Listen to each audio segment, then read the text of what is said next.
My father is on my porch, and he is reading the truth for the first time. It is a Sunday in the late summer of 2026. The coffee has gone cold between us. In his hands is a single sheet of paper in a plain frame, and his hands are not steady. He has read it 4 times. I have watched him read it 4 times. He keeps getting stuck on the same line, the one about gallantry, the one about running toward the guns. He is 68 years old. For 18 of my 40 years, he told people I had thrown my life away. He told them I ran off to play dress-up. He told them I could not hold a real job, that I was the daughter who disappointed, the cautionary tale who happened to wear a uniform. He is not saying any of that now. He is not saying anything at all. I didn't know, he says finally. His voice is thin. I told myself I didn't need to know. You didn't want to know, I say. There's a difference. He nods. He does not argue. That is new. I want to tell you this ended well because it did, mostly. My father and I are learning how to be a father and a daughter again. It is slow. There are rules now. But he is here, on my porch, reading my Silver Star citation with shaking hands. And a year ago, I would have told you that was impossible. There are rules now, the kind you write after something breaks. He comes to my post when I invite him, not before. He does not tell people my story anymore. He asks me questions instead, real ones, and he sits with the answers even when they are long and even when he does not fully understand them. It is not the relationship I dreamed of as a girl. It is better than the one I had for 18 years, which was mostly whether I learned to walk through. He turns the frame over in his hands like it might have a back door, some hidden page that lets him out of it. There is no hidden page. There is just the truth, in plain government type, the truth my mother carried in a dresser drawer for 7 years while he called me a costume. It took a wedding to get here. It took 200 guests, a room full of witnesses, and a man my father had never met in his life. But let me back up a little. 3 days before my sister's wedding, I flew into the same small airport I had been flying into my whole life. My name is Ellsworth, Maren Ellsworth. I have worn the uniform for 18 years. I do not usually lead with that in a room because in my family the uniform was the punchline. My sister Sierra was getting married. She was 34, 4 years younger than the version of me she grew up watching leave. Sierra was the success. Everyone agreed on that. She had a marketing firm, a downtown condo, a laugh that filled rooms. She was the daughter who stayed close, who came to Sunday dinners, who was visible. I was the other one. My father picked me up. He did not get out of the truck. I put my own bag in the bed and climbed in, and he looked at me the way he always did, like he was checking whether I had grown out of it yet. Still doing the army thing, he said. It was not a question. Still doing the army thing, Dad. They pay you enough to fly out? They pay me fine, he grunted. He pulled onto the road. We did not talk for 11 miles. That was normal. In my family, silence was a language, and my father was fluent. I knew the shape of that silence. I had grown up inside it. My father built houses for a living, good ones, with his hands, and he measured people the way he measured lumber. Useful or not, present or not. When I was 17 and told him I wanted the army, he set down his coffee and said, "That's a way to run from a real life, Maren." And then he did not bring it up again for 20 years, because to him it was settled. I had run. Everything after that was just me running longer than he expected. He had a word for my sister. He called Sierra my girl. He never had a word for me. I used to wait for one. I stopped waiting somewhere over the Atlantic, on a plane full of soldiers who knew exactly what I was. I should tell you what he did not know, because it is the whole story. My father did not know I commanded a battalion. He did not know I was a lieutenant colonel. He knew I was in the army, the way you know a neighbor is in sales. Somewhere around my second deployment, he had decided what I was, and he had stopped updating the file. I had a Silver Star in a drawer at home. He did not know that either. I had stopped trying to tell him things a long time ago. You can only hand someone the truth so many times before your arm gets tired. The house was full of wedding, boxes of favors, a dress bag hanging on the stair rail like a ghost. Sierra came out of the kitchen and threw her arms around me, and for a second it was good. It was simple. We were girls again. "There she is," Sierra said. "My sister, the soldier." She said it to the room, the way you announce a party trick. "Maren, tell everyone about the tank thing." "I don't drive tanks, Sierra." "See, she's so modest."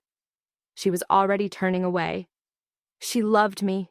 She just loved me the way you love a story you have told so many times you stopped checking if it was true. My mother was at the sink.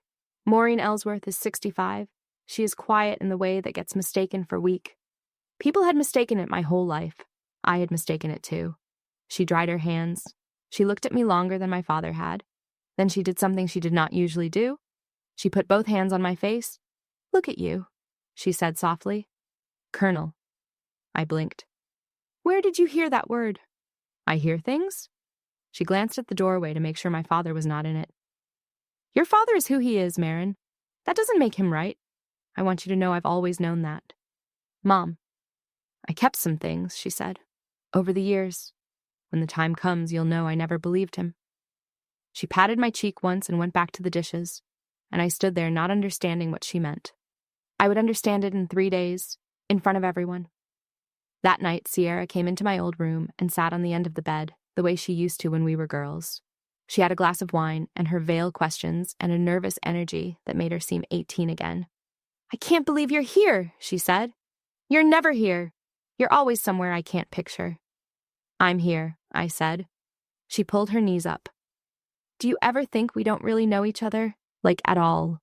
She said it lightly, the way you say a heavy thing when you are hoping it is not heavy. "I feel like I know a version of you, the one Dad talks about, but I don't know if it's you." I could have told her right there, the rank, the medal, the 800 soldiers, the road in 2018. It was sitting in my mouth. But it was the night before her wedding, and if I opened that door, it would swallow her whole day, and she would spend her wedding processing me instead of marrying Landon. So I did the thing I always did. I closed the door. "You know me," I said. "I'm just far away a lot." "Tell me one thing about your life I don't know," she said. "One true thing?" I thought about it. "I'm good at my job," I said. "I'm really good at it, Sierra. Better than anyone in this house would ever guess." She smiled, a little sadly, like I had told a modest joke. "That's such a you thing to say." She kissed the top of my head and took her wine and left, and I lay in my childhood bed and thought, she does not believe me, and it is not her fault. She has only ever been given one map of me, and it is the wrong one. I did not know that in 3 days, she would get the right one all at once, in front of 200 people, on the worst possible day for it, and somehow the right one. The rehearsal was the next evening. That was where I met the groom. Landon Reyes was 30, tall, careful with his words. He wore civilian clothes, but he stood like a soldier, and when Sierra introduced us, he put out his hand and I gave him my full name, rank and all, out of an old reflex. "Lieutenant Colonel Ellsworth," I said. "Marin, congratulations." He went still. It was a small thing. Most people would have missed it. His hand stopped in mine. His eyes changed. He opened his mouth, like a man about to say something large. "Ma'am," he started. "Are you—" "Landon." Sierra had him by the elbow. "Landon, the efficient needs you." And the wedding pulled him away, the way weddings do, and the thing he had been about to say went unsaid. I told myself it was nothing. The rehearsal dinner was at a steakhouse with a private room. 20 people. My father sat at the center of it and told stories, and he was good at it, warm and funny, and I remembered why people liked him. Then someone asked what all the Ellsworth kids did now, and my father said, "Sierra's the one who made something of herself," and let the sentence end there, with me sitting 8 feet away. An older man beside me, Landon's uncle, turned and asked me directly, "And you? What do you do?" "I'm in the army," I said. "Doing what?" "A little of everything," I said, because I had learned that the true answer, the one with the rank and the command, only made my father's jaw tighten, and I did not want to ruin Sierra's dinner. So I made myself small. I had made myself small at that table my whole life. I was very good at it. It is a strange skill to be good at. My phone buzzed against my leg. I stepped out into the parking lot to take it. It was my operations officer. There was a readiness question, a real one, the kind only I could answer. And for 4 minutes in that parking lot, I was myself again. "No," I said. "We move the range date. I'll sign the risk assessment tonight. Tell the sergeant major I said thank you and tell him to go home." I hung up. I stood in the dark for a second, the version of me that 800 soldiers called Colonel, and then I put that woman away in her box and walked back in to be the daughter who did a little of everything. Landon caught me by the door on the way back. He looked like a man who had been holding a question all night. "Ma'am," he said quietly, "at the ceremony tomorrow, a lot of my side will be in uniform. Guys from my unit. I want you to know that if any of them figure out who you are, they are going to make a thing of it, and I won't be able to stop them." He hesitated. "I don't think you know how many people have wanted to shake your hand for 8 years. Landon," I said, "tomorrow is about you and Sierra. Let's keep it that way." He looked at me for a long moment like a man deciding whether to follow an order he disagreed with. "Yes, ma'am," he said, but he did not look like he meant it. That night I hung my Army service uniform on the closet door. Dark blue coat, the ribbons in their rows. The Reyes family was a military family, Sierra had told me. Half the guests would be in dress blues, so no one would blink at mine. I pressed it anyway. I looked at it, hanging there in the dark. Keep the peace, I told myself. Tomorrow is Sierra's day. Sit where they put you. Smile. Do not make it about you. I am good at following orders. I thought I could follow that one. The reception was in a ballroom with 200 guests and too many chandeliers. Sierra was radiant. Landon could not stop looking at her. For an hour, it was a good wedding, a happy one, and I meant every clap and every smile. I found my place card at a table by the service doors, as far from the head table as the room allowed, next to a cousin's teenage kids, and an empty chair. I checked the seating chart on the way in, because I am a person who checks things. My mother was at the head table. My father was at the head table. My Aunt Coralie, who my father complained about for 30 years, was at table 2. I was at table 9, by the kitchen, where the servers came and went with trays, and the door swung open on bursts of noise and heat. Somebody had made a decision about where I belonged, and the decision was near the exit. The first dance was beautiful. Sierra and Landon turned under the lights, and the whole room went soft watching them. I watched them too, and I was happy for my sister, and I was alone at table 9, and both of those things were true at once. That is a thing you learn to hold. 2 true things, one warm and one cold, in the same 2 hands. A young waiter refilled my water and said, "Are you real Army, ma'am, or is that for the wedding?" He was maybe 19, and he meant no harm. "It's real," I said, and he said, "Cool," and moved on, and I thought, even the waiter is asking, and I laughed a little to myself, because what else do you do? He had seated me at the back. I told myself it did not matter. It did. I watched my family glow at the head table, my father in a good suit holding court, my mother beside him, quiet, Sierra in white, and me by the kitchen doors, in dress blues, invisible, the way I had been invisible in that family my whole life. Then the toast started, and my father stood up, and I felt my stomach drop before he said a word. I knew that stance. I had watched him hold rooms my whole childhood. He raised his glass to Sierra. He talked about his daughter, singular. He talked about how proud he was, how she had built something real, how she had made something of herself, how she was everything a father could want in a child. He said the word daughter 6 times. I counted. It is a thing you do when you are the one being left out of a word. You count how many times the door closes.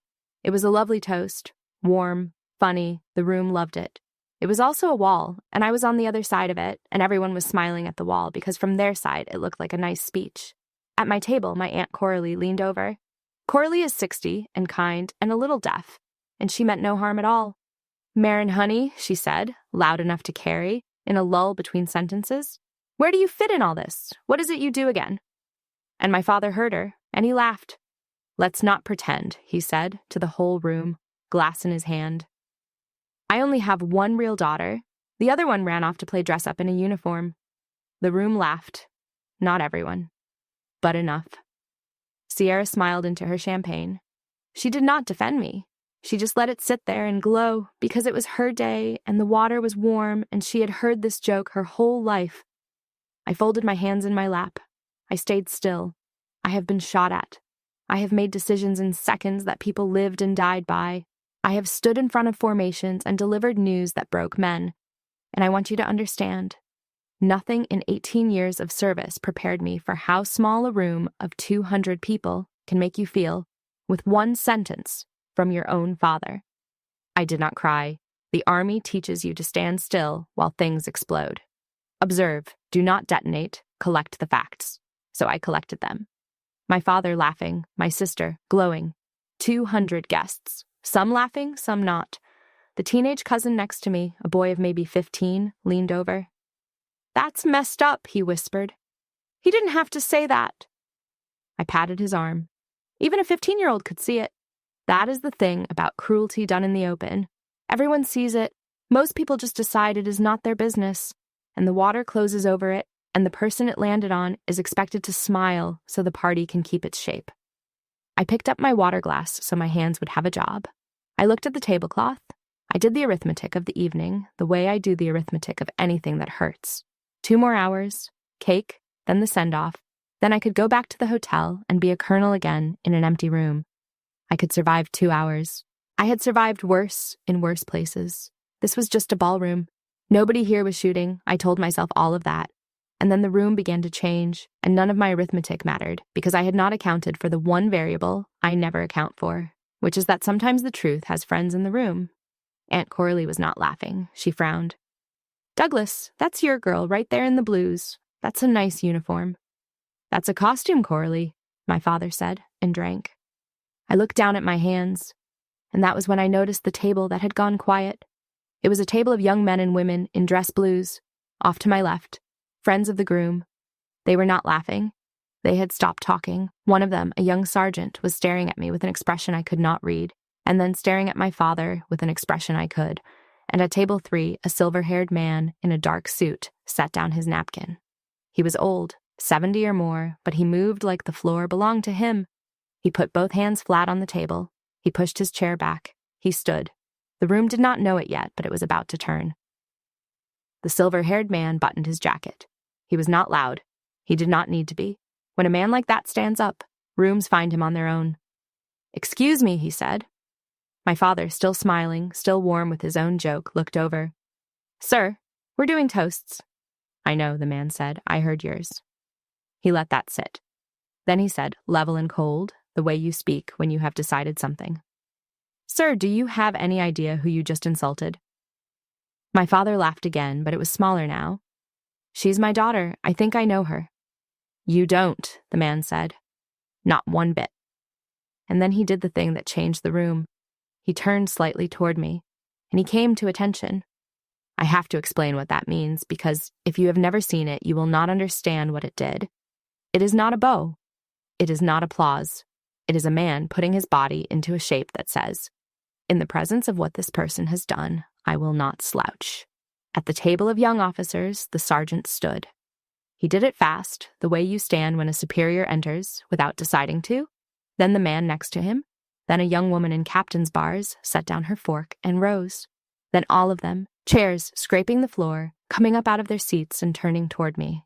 Then a colonel 2 tables over, a broad man with gray at his temples, put his napkin down and stood. Then a captain near the bar. Then 2 lieutenants who could not have been older than Landon was in that ditch.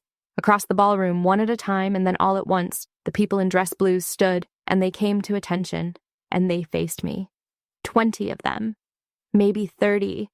I stopped counting because counting was the thing I did to stay behind glass, and the glass was gone. I had spent 18 years being small in that family. I did not know a room could make you the tallest person in it without a single word. Nobody had said my rank yet. Nobody had read a citation. The room did not need the words. Soldiers know how to read each other across a room, and every soldier in that ballroom had just read me and stood. The guests who did not understand it, the civilians, the family, went silent watching the ones who did. You could feel the room rearranging itself. You could feel 200 people realizing that they had been told a story and that the story was wrong. My father's face changed, slowly. He was looking around at all these people on their feet, and he was doing the math, and the math was not coming out the way he expected. These people were not standing for the bride. They were not standing for him. They were standing for me. "Sir," the silver-haired man said to my father, "my name is Malcolm Hargrove. I spent 40 years in the United States Army. I retired a lieutenant general. 3 stars! He let that land. I have attended a great many dinners in my life and sat quietly through a great many bad toasts, but I will not sit here while a man who wasn't there calls this officer's service a costume." He turned fully to me, and a 3-star general, retired or not, did something I will never forget. "Colonel Ellsworth," he said, "forgive the interruption to your sister's evening. but some things a soldier does not let stand. I found my voice enough to say, "It's all right, sir," though it was not, and he heard that it was not, and that was exactly why he did not sit down. There is a thing senior officers understand that took me years to learn myself. Sometimes the person who has been wronged cannot fight for herself in the moment because fighting would cost her the last thing she is holding, which is her composure. And when that is true, someone else has to carry the fight for her until she can set her composure down safely. That is what he was doing. He was carrying it for me so I would not have to spend my dignity buying it back. He looked at the room, not just at my father now, at all of it. "I do not know most of you," he said. "I am here for my grandson, who is marrying into this family tonight, and I could not be happier for him. But I have spent a career learning to tell the difference between people who talk about service and people who have bled for it. And I will tell you, the quietest person in this room, the one you put at the back by the kitchen, has done more for this country than most of you will ever be asked to imagine. You just were never told. Because she does not tell it, people like her never do." 3 stars, a woman at a nearby table repeated to her husband in a whisper that carried, "That man was a general." The word moved through the civilian half of the room like a current, "General, general," and behind it came the harder current, the one nobody wanted to say out loud, which was, "Then what is she?" My father was still holding his glass. He was looking at me like I was a stranger who had been sitting at his table for 40 years. He looked at the officers on their feet. He looked at the old man with 3 stars in his history standing in the middle of his younger daughter's wedding. He was doing the arithmetic, and I watched him get to the bottom of it, and the bottom of it was a number he did not want. His mouth opened. Nothing came out. Sierra had stopped smiling. She was looking from the general to me to our father and back, and I watched the warmth drain out of her face as something colder took its place. Confusion, the first edge of understanding. "I don't," my father started. "General, I think there's been no mistake," Hargrove said. "The only mistake in this room was yours, and you made it out loud." For a moment, nobody moved. 200 people, a standing room of officers, my father with his glass, and me at the back table by the service doors. Then a young man stepped out from the table of officers and walked into the middle of the floor. It was the groom. It was Landon. He was still in his wedding suit. He looked at Sierra first, a quick look, an apology, and she gave him the smallest nod, because whatever was happening, it was happening now. "Sir," Landon said to my father. His voice shook a little and then steadied. "I need to tell you something, because I don't think I can stand here and get married into this family and let that be the last thing said about her." "Son," my father said, "this is between—" "In 2018, Landon said, louder now, to the whole room. "I was a brand new lieutenant, 22 years old, 3 weeks in country. My convoy got hit on a road we had driven 40 times. We were pinned in a low place, taking fire from 3 sides, and 2 of our trucks were burning, and I was in a ditch with a piece of metal in my leg thinking that was where it ended. I had a radio, and I was calling for help, and I did not think help would come in time. That is the honest truth. I had made my peace with it. I was 22, and I had made my peace with it." He stopped.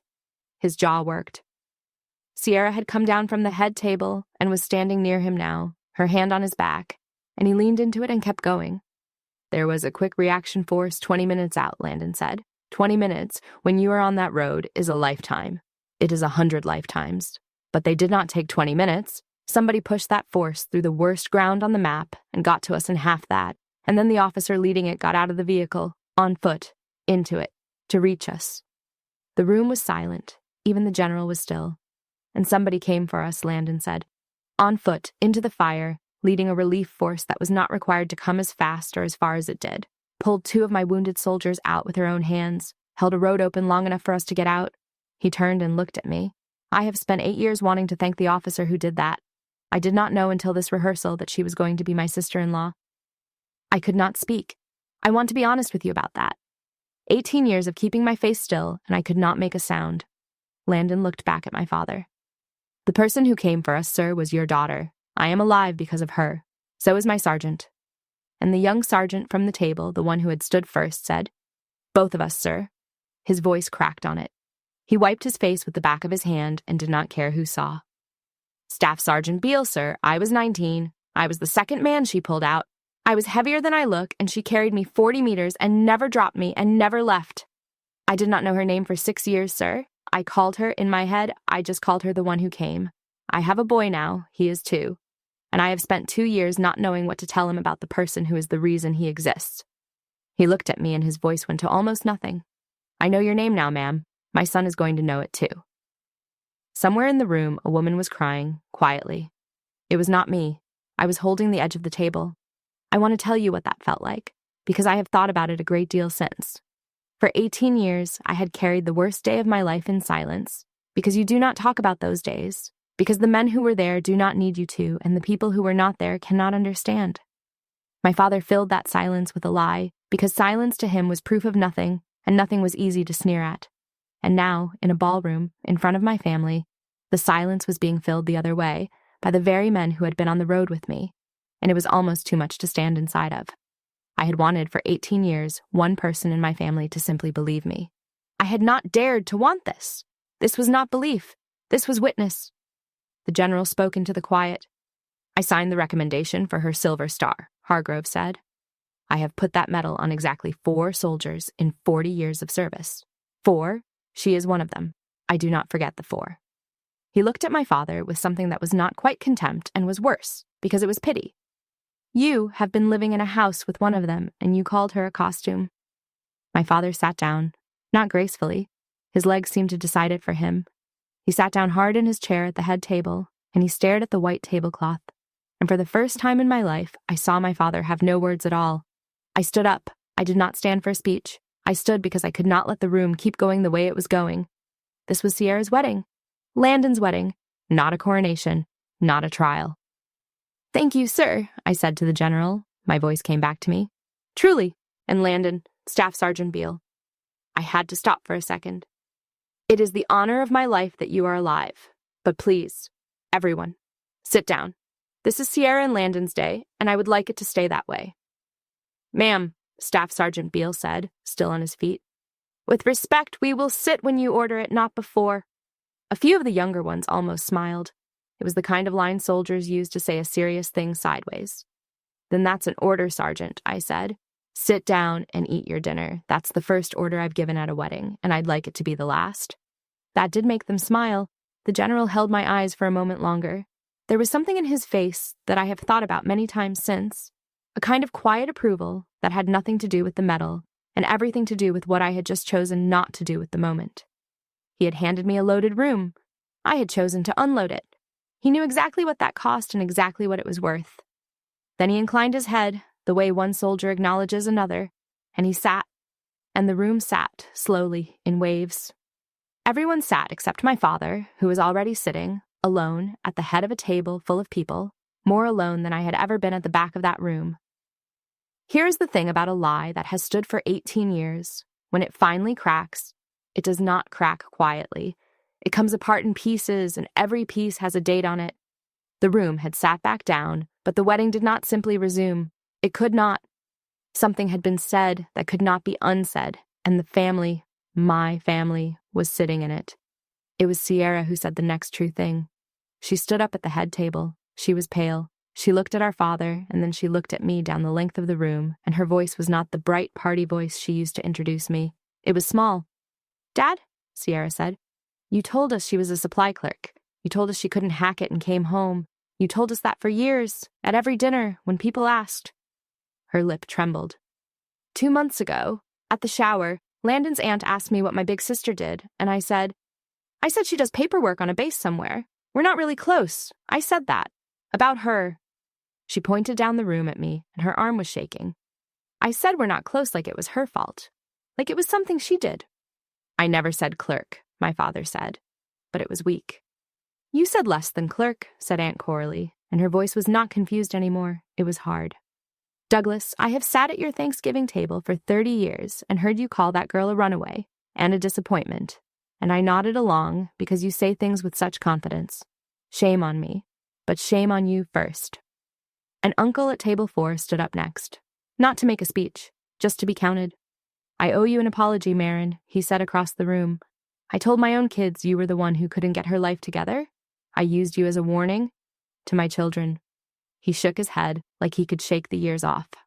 "I'm going to untell that story to every one of them, starting tomorrow." And that was when I understood what was actually happening in that ballroom. It was not a single moment of recognition. It was a whole family, in real time, discovering that they had been living inside a story authored by one man, and that the story had a victim, and that the victim had been sitting at their tables for 18 years, saying nothing while they repeated it. The shame moved around the room like weather. It should have. Some of it belonged to all of them, but most of it, the great weight of it, belonged to the man at the head table who had written the story in the first place, and everyone could feel the arithmetic of that too. The room remembered. I could see it moving across their faces, all the dinners, all the offhand cruelties they had heard and passed the potatoes through. A whole family that had been handed a lie so often and so casually that they had stopped tasting it. "You said worse," Sierra whispered. I remembered one dinner in particular, Christmas, maybe 6 years back. An uncle had asked kindly whether I'd ever seen combat, and before I could open my mouth, my father had answered for me. "She pushes paper on a base," he said. "Safest job in the army. Honestly, the smartest thing she ever did, finding a way to wear the flag without any of the risk." Everyone had chuckled. I had looked at my plate. I had thought about the road in 2018 and the weight of a 19-year-old across my shoulders, and I had said nothing, because arguing in that kitchen would have cost more than I had that night. That is the thing about a lie told about you. Every time you let one stand to keep the peace, you lend it another year of life.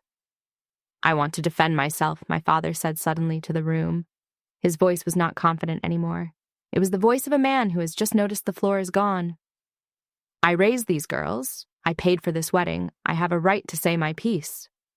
"You have a right to speak," the general said. "You do not have a right to be believed. Those are different things, and you spent one of them tonight." My father sat back down. The groom's mother stood then. She was a tall woman, 55 or so, with the general's same straight back, Genevieve Reyes. "My father flew across the country in 2019 for a Silver Star ceremony," Genevieve said, nodding toward the general. "I went with him. It mattered to him that much." She looked at me. "Colonel, I was in that audience. I remember looking around for the recipient's family. It is a thing you do. You want to see the people who raised someone like that." She paused. "There was one seat filled on your family's side. One. A woman, alone, near the back. She stood the whole time you were up there. She would not sit down." Genevieve's voice softened. "I remember thinking, that is a hard thing, to come alone to the proudest day of your child's life. I did not understand it then. I think I understand it now." The whole room turned, because everyone in my family knew, in that instant, who that had been. "My mother," I said. My voice was not steady anymore. That was my mother. She came without telling anyone. I looked at my father. He had told the family the ceremony was just an army thing, not worth the trip, not worth the airfare. He had forbidden it, in the quiet way he forbade things, by making it clear how much he disapproved. And my mother had gotten in the car and driven 6 hours each way and sat alone and stood the whole time and driven home and never said a word.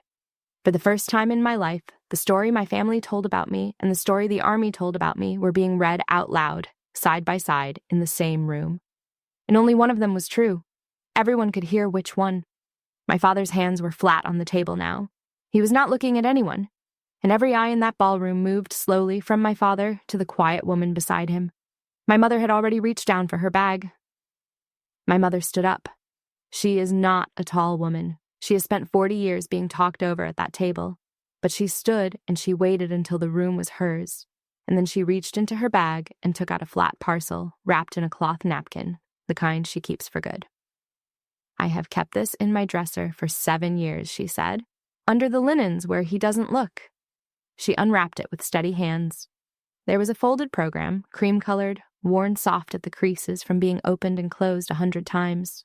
There were photographs, 3 of them, and she held them up one by one so the room could see.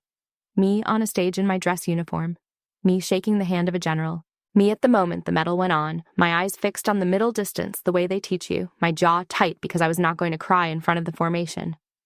"That is my daughter in 2019, my mother said, turning the photograph slowly. This is the day her country said out loud what she had done. I was in the 4th row. I bought my own plane ticket. I told your father I was visiting a cousin." Her voice did not shake. I have looked at these photographs almost every day for 7 years. They are the proudest thing I own. And there was a single framed sheet of paper. The program from the ceremony, she said. The photographs I took, because no one else was there to take them. And his citation?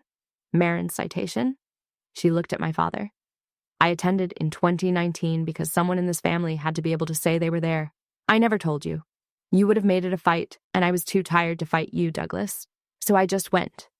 She walked the length of that ballroom, past 200 people, and she put the parcel in my hands. Her eyes were wet, but her voice was not. For when he's ready, she said. It was written on the envelope in her handwriting. For when he's ready. She had written it 7 years ago and carried it, waiting. The general asked quietly if the citation might be read. He did not say who should read it. There was a silence, and then Landon put out his hand, and I gave it to him because I could not have read it myself, and he unfolded it and read the operative line in a clear voice. For gallantry in action, Landon read. For leading a relief force through direct enemy fire to recover wounded soldiers, 2018. He folded it back up. That is the short version, sir. The long version is that I am standing at my own wedding. There is language in a citation that is very plain and very heavy at the same time. It does not use big words. It says what happened in order, without decoration, and the lack of decoration is what makes it land. Direct enemy fire. Recover wounded soldiers. With complete disregard for her own safety. My mother had read those words 1,000 times in 7 years. My father was hearing them for the first time, in a ballroom, from the mouth of the boy I had carried, and I watched each one arrive on his face like a small weight set down. My father looked at the paper in Landon's hands like it was a thing that could hurt him. And it could. The truth can hurt the person who spent 18 years betting against it. That is not cruelty, that is just the bill coming due. Why did you never, he started, to my mother. Maureen, why did you never tell me what she... Because you told us not to, my mother said. You told us it was dress up, and I let you say it once at the start because I was young and I was tired and it was easier. I have regretted that for 18 years. She lifted her chin. Never again. She came back and sat down beside me at the back table by the service doors. My mother, who had known the whole time. My mother, whom I had spent my life reading as quiet, as compliant as one of them. I had been so wrong about where the strength in my family lived. I held the citation in my lap. It was the same one that would sit in a frame on my porch 2 months later, in my father's shaking hands. But that night it just sat in my lap, and my mother's shoulder was against mine, and for the first time in that ballroom I was not alone at that table. I could have let it burn. I want to be honest about that, because you deserve the honest version. There was a moment with my father sitting there stripped down to nothing, with the whole room finally seeing it, when I could have stood up and said every true and terrible thing I had swallowed for 18 years. The room would have let me. The room might have thanked me. I did not, because this was never about being proved right. And because a wedding is not a courtroom, and my sister was standing at the head table with her makeup ruined, watching the happiest day of her life turn into a reckoning of our father, and none of that was Sierra's fault, and none of it was Landon's. So I stood up one more time, and I lifted a glass. I would like to make a toast, I said. A real one, not about me. I looked at Sierra until she looked back at me. To my sister, who I have loved my whole life, even when we could not see each other clearly, and to Landon, who I would have been proud to serve beside, and who I am prouder still to call my brother. I raised the glass higher. To Sierra and Landon, this is your night. Let's give it back to you. The room stood again, but this time it was easy. This time it was glasses in the air, and Sierra was crying and laughing at the same time and mouthing the words, I'm sorry, across the whole ballroom. And I mouthed back later, because it was true. We would do it later. The strongest thing I did that night was sit back down. My father did not toast. He sat with his hands in his lap, and he watched his older daughter give his younger daughter her wedding back. And I do not know everything that went through his head, but I know it was the first night in 18 years that he had nothing to say. Later, near the end, Sierra found me by the coat check. Her makeup was fixed and her eyes were still red under it. She did not say sorry first. She said something better. Tell me about the road, she said. The 2018 one. I want to hear it from you. Not from Landon, not from a general, from my sister. So I told her, not all of it. The parts I could give her at a wedding, the dust and the radio and the decision that was not really a decision. The way you go, because the alternative is leaving people to die, and that is not a thing your body will let you do. She held my hand the whole time. When I finished, she said, "I have been telling people a lie about you my whole adult life, and the truth is so much bigger than the lie, and I never even asked." She wiped her eyes. "I am going to spend a long time being sorry about that, but not tonight. Tonight I just want to dance with my sister." And we did. In a ballroom that had watched me get cut down and then watched me get stood up for. My little sister and I danced, and it was the first time in 18 years I felt like I belonged at an Ellsworth family event. Weeks passed before he came to my porch. It was July. I had flown home to my post and then, on a long weekend, driven back, because my mother asked me to, because she said he needed to and did not know how to ask. His truck pulled into my driveway at 10 in the morning. He sat in it for a while before he got out. I watched him through the window. He looked older than he had at the wedding. He looked smaller. He had watched the video. A cousin had filmed the toasts, all of them, including his. He told me that before he told me anything else. "I've watched it 40 times, he said. He was standing at the bottom of my porch steps, not coming up. "I watched my own mouth do it.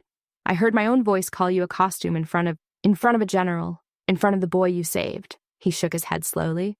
40 times. I made myself watch it 40 times. "Why?" I said. "Because I earned it," he said. "Every one of them." I did not tell him it was fine. It was not fine. That is a thing I have learned. You do not have to say it is fine when it is not. You can just tell the truth and see what stands. "You missed my commissioning," I said. "You missed the Silver Star. You told people I washed out. You sat me at the back of my own sister's wedding." I was not shouting. My voice was flat and level, the way it gets when it matters most. 18 years, Dad. You decided who I was when I was 22, and you never once checked your work. I know. You don't get to just know it now and have it be even. I know that too, he said. He put his hand on the porch rail like he needed it.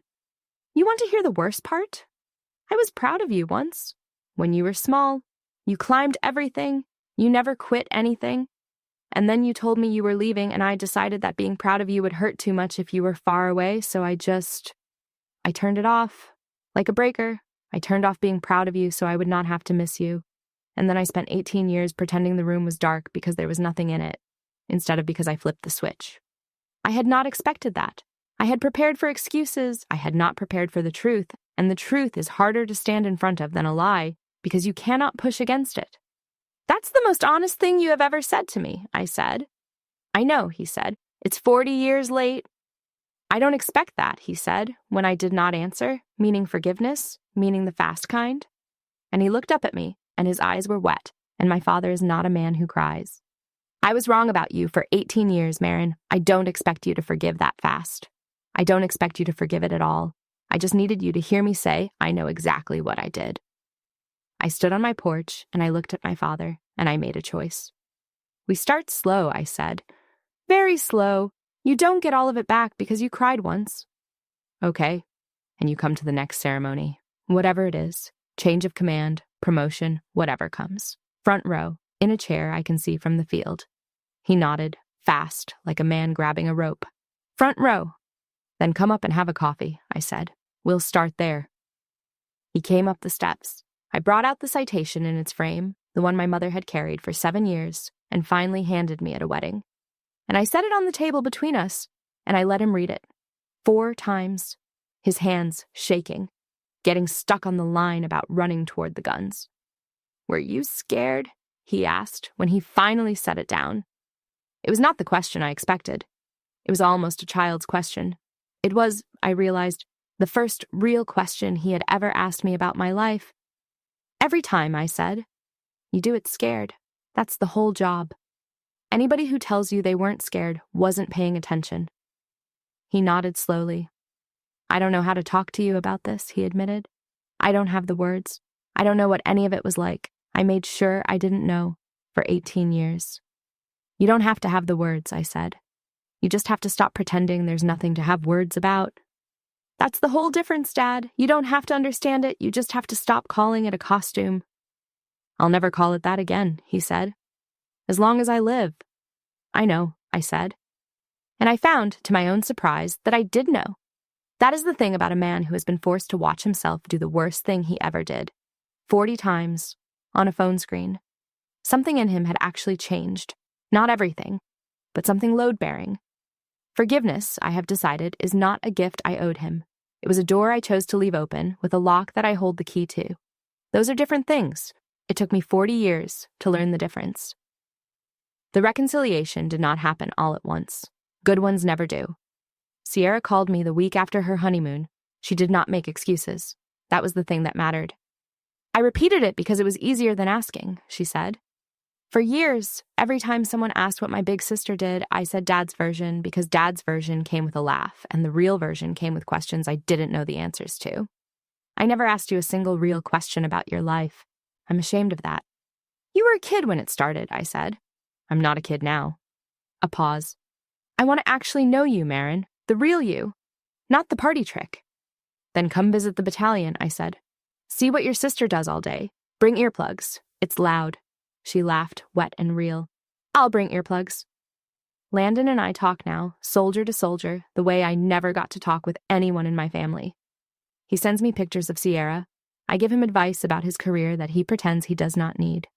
A month after the wedding, he wrote me a letter, an actual letter, on paper, and the last line said, I got to marry into the family of the person who saved my life, and I did not even know it until she was cutting the cake.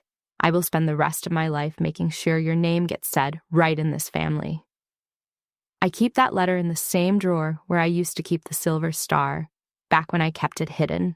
The drawer is not for hiding things anymore. Staff Sergeant Beale calls on the anniversary of the road. He has for years, once he found me. Now his son knows a version of the story sized for a 3-year-old, about a soldier who came when it was dark.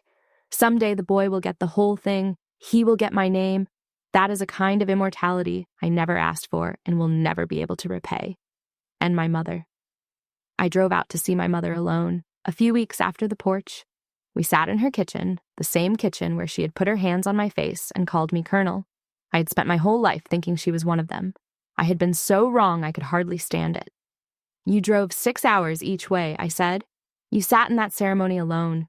You stood the whole time. You carried my citation in your dresser for 7 years. My voice broke. I never knew, Mom. I thought you were on his side. All those years, I thought you had left me out there by myself. You were never alone, she said. She took my hand across the table. You just couldn't see me from where you were standing. I was always in the back of the room, honey, standing up. My father came to my post that fall, his first visit in 18 years of me having one. I did not roll out anything special. I let him see a normal day. He stood at the edge of a motor pool while I talked to my maintenance warrant about a deadlined vehicle, and he watched soldiers call me by my rank and step out of my way, and he did not say a word for 2 hours. In the truck afterward, he finally spoke. They listen to you, he said. 800 of them. Give or take, I said. And you have been doing this the whole time, he said. It was not a question. It was a man reading a page he had refused to open for 18 years. The whole time I was telling people you failed, you were doing this. The whole time, I said. He looked out the window for a long while. I have a lot of dinners to correct, Theo, he said. Then correct them, I said. One at a time, out loud, the same way you broke them. I did not burn the 18 years down. I want to be clear about that because I think people expect the fire. They expect the daughter to walk away and never look back and call it strength.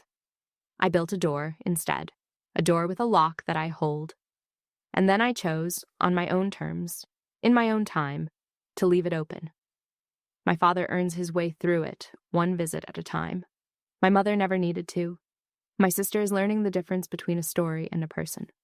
That is not the ending anyone in that ballroom expected. It is the one I wanted. A year later, I stood on a parade field. It was a change of command. I was passing my battalion's colors to the officer who came after me, on my way to a new posting, and the field was full of soldiers and folding chairs and family in the summer heat. When they let me look out at the crowd, I found my family in the second row from the field, and then I corrected myself because they were not in the second row. My father was in the front row. He was in a chair I could see from the field exactly like I told him. And when the announcer read the line about my service, when they got to the part about 2018, my father stood up. He was the first one on his feet. He stood the whole time. The way my mother had stood 7 years before, in a ceremony he refused to attend, and I understood that he had learned it from her. and that some lessons arrive 18 years late and still count. My mother was beside him. Sierra and Landon were beside her. Staff Sergeant Beale was 3 rows back in his dress blues because I had invited him and he had brought his son, who was 3 now and wore tiny ear protection and waved at everyone.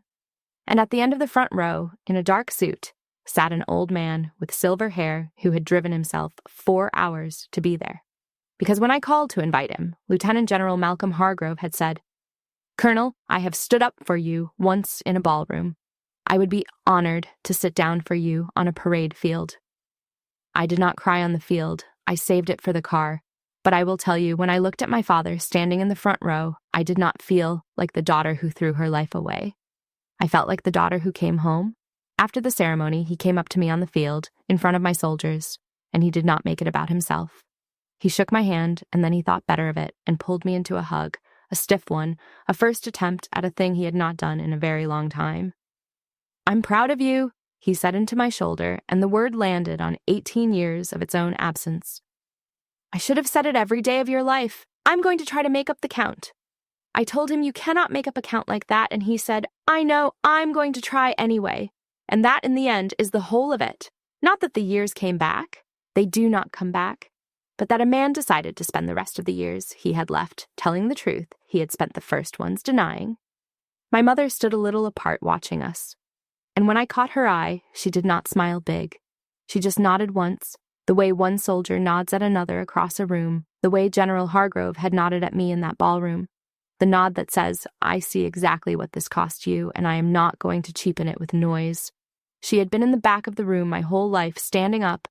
Now she got to stand up in the front. If my story has taught you anything, I hope it is this. Do not let anyone else write the story of who you are, not even the people who raised you, not even for 18 years. The truth is patient. It can sit in a drawer for 7 years, or in a citation no one reads, or in a mother who stands in the back of the room. And one day, in front of everyone, the truth stands up. Live so that when it does, it stands for you. If this story moved you, please share it with someone who needs to hear it tonight. Someone who has been made small by the people who were supposed to see them. Your share might be the thing that reaches them. And I would love to hear from you in the comments. If you have ever been underestimated by your own family, if you have ever had to wait for the truth to catch up to you, tell me about it below. I read them. This channel is a place for those stories. If you want more stories about courage, justice, and hope, please subscribe and stay with us. There is a new one waiting for you. Thank you for being here, and for listening, and for standing up in the back of the room for the people who cannot yet see you. The end.